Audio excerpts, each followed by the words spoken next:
Hello, data fans! Today we look at how one of the Streamlit co-founders builds professional dashboards as fast as possible. You will learn pro tips for layout, data loading, styling, and performance optimizations so that you'll be able to bridge the gap from a basic Streamlit script to a polished premium experience.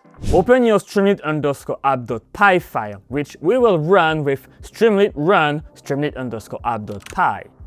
We configure the app by setting the page config with a layout argument of wide so that the app takes the full width of the browser. We also take this opportunity to add a page title and a page icon that will appear inside the tab of your browser. This string here will be warped up inside an st_right. Streamlit has got a special syntax to add material UI icons. Put two columns and the prefix material followed by the name of the icon that you want to display. Split the first row by creating two columns with st columns of a list of 1 and 3. This creates two columns of different sizes. Now that we have columns, we can start filling them. Start by building containers with a border equals true to each of the columns that we defined beforehand so that they get this card look. Add a 400 pixel primary chart in the main visualization cell on the right using Altair. Then, to scale all containers together by height for a more balanced grid, we use the height equals stretch for each of the containers so that they fill the remaining vertical space. Finally, to prevent the widgets from floating to the top of the card container, we use vertical alignment equals center to put them in the middle. The UI shell is ready, but we need data to fill our metrics and charts.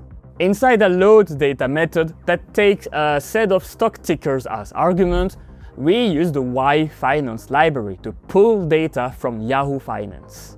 By using the stcache resource decorator, we prevent the load data method to download from Yahoo Finance on every Streamlit rerun. Then set a time to live of 6 hours to keep the data fresh for all users of the application. Create another container that will go at the bottom of the left column for your summaries. Highlight the percentage of winning and losing by adding a delta parameter to the asymmetric. Now that we have the data and we have some metric cards going, let's give the user some filters. Come back to the top left cell, which contains a multi-select of your stock tickers and a set of pills with time horizons. Did you know you can enable free text input in st multi-selects by using the accept new options equals true argument? We build a horizon map dictionary that maps labels to code values. Then we display the labels in st_pills and use this horizon map to map the selected label into a code value for our load data method. It's difficult to compare a $100 stock with a $1,000 stock. So let's compute a normalized data frame that puts every stock to 1 at the start of the data frame. Our data frame is wide right now, but Altair prefers its data inside a long or tidy format. Therefore, we use the melt method to pivot our data frame from wide to long. Now we have the normalized data to populate our dynamic grid. Split a new row into 4 different columns. Then loop over each stock ticker with its index using the enumerate tickers method. Calculate a peer average data frame and stock value by doing those computations without the stock in the data frame. Create a new Altair chart for this peer average and stock value and display it inside the columns at either the first or the third column. Then build another Altair area chart to display a delta chart and put it inside either the second or the fourth column.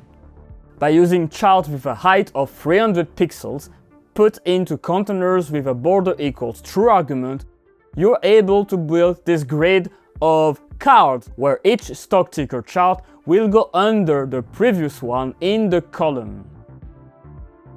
Tired of the Streamlit styling? Let's make it more professional looking.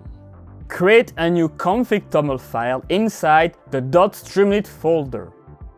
Define a new custom theme with the theme key and use the dark theme as a base.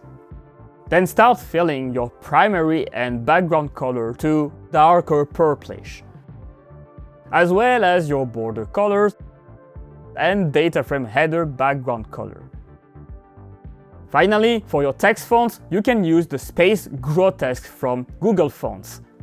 Then define a basic font weight and font size, as well as a list of all the weight and sizes for each heading from H1 to H6. But themes don't apply to charts automatically. We also have to style those a little. For our smaller charts here, let's use an Altair scale with a range of red and gray as categorical values and add an interactive Altair tooltip to make it easier to explore the data for the user. Or move the legends for the smaller chart by using the orientation equals bottom argument. Finally, let's add some polish to remove a bit of this Streamlit script feeling. You can hide the load data spinner by using the show spinner equals false argument, so that it looks like it's doing it on the background. Unfortunately, if you've got a network failure while downloading the data, you will poison the cache for all users for 6 hours. We really don't want this, so clear the load data cache entry whenever there is a yfinance rate limit error, for example. Then use the st.stop method to prevent Streamlit from showing the rest of the application in case the load data fails. How about if you want to share a specific number of stock tickers to your partner? That's when you store your app state inside the URL. Initialize your session state on first run by reading the stock tickers from the query parameters of the URL. Define your multi-select default options by using your session state tickers input as a subset inside your multi-select options. At last, don't forget to synchronize your tickers by updating the URL query parameters for stocks with a comma-separated list of your tickers. A few more clear alerts for the user, like this st.info if it didn't pick any stock ticker, and there you go, you've got a pretty good looking dashboard in an hour of building. Altair charts inside card-like containers, normalized data pipelines, custom branding, or URL sharing are just a few pro dashboard patterns that I hope you reuse in your future applications. I will see you around, bye!